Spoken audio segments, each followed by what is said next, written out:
Could the Philippines really win a war against China? Or can China easily take over the Philippines? Today, we will finally know what are the 5 things the Philippines can do to defeat China. But first, don't forget to subscribe because we're almost at 1,000 subscribers. We're going to unpack some unconventional yet surprisingly plausible ways the Philippines could actually pull off a David versus Goliath victory. This is going to be more about strategic alliances, cunning tactics, and exploiting weaknesses.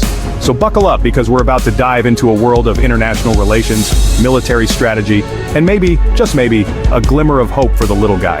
And by little guy, I mean a nation of over 7,000 islands facing off against a global superpower. First up, let's talk about the importance of having friends in strategically important places. The Philippines, on its own, would struggle to match China's military might. But what if the Philippines had a few friends with some seriously heavy artillery? That's where alliances come in.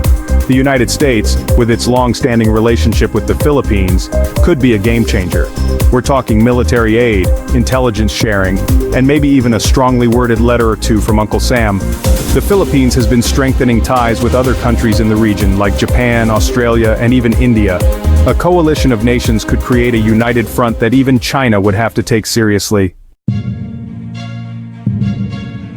Now, let's talk about a tactic that has served the Philippines well in the past: guerrilla warfare.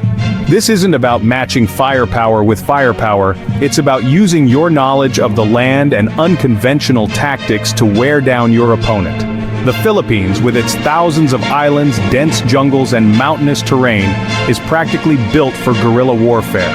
It's the kind of place where a small group of highly motivated fighters who know every nook and cranny can make life incredibly difficult for a larger, less agile force.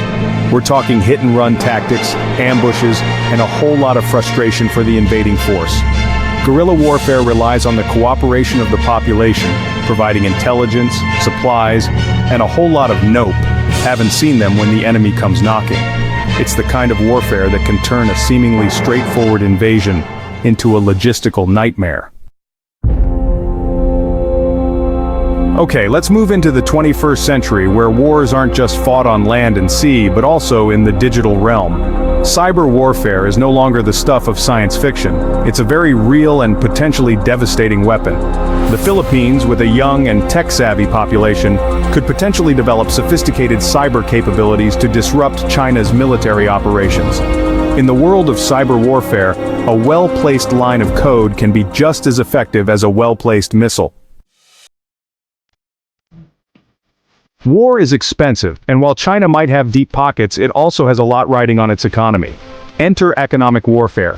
Imagine a coordinated international effort to impose sanctions on China, cutting off access to crucial markets, disrupting supply chains, and generally making it very expensive to wage a war.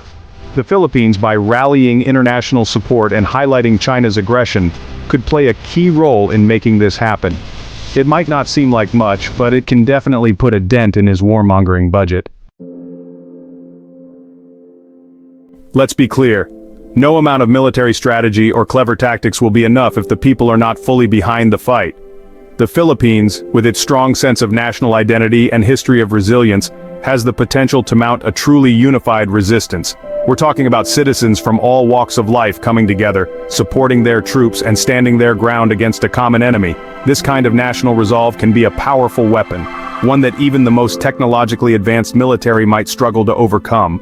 It's the kind of spirit that says, you might have more firepower, but you will never break our spirit.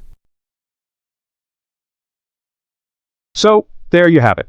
5 unconventional, yet potentially effective ways the Philippines could come out on top in a hypothetical conflict with China. The Philippines, by leveraging its alliances, embracing unconventional warfare, and harnessing the power of its people, could potentially deter aggression or, if necessary, put up a fight that would make any potential aggressor think twice. Because at the end of the day, it's not always about the size of your army, but the size of your will to resist. And that, my friends, is something the Philippines has in spades.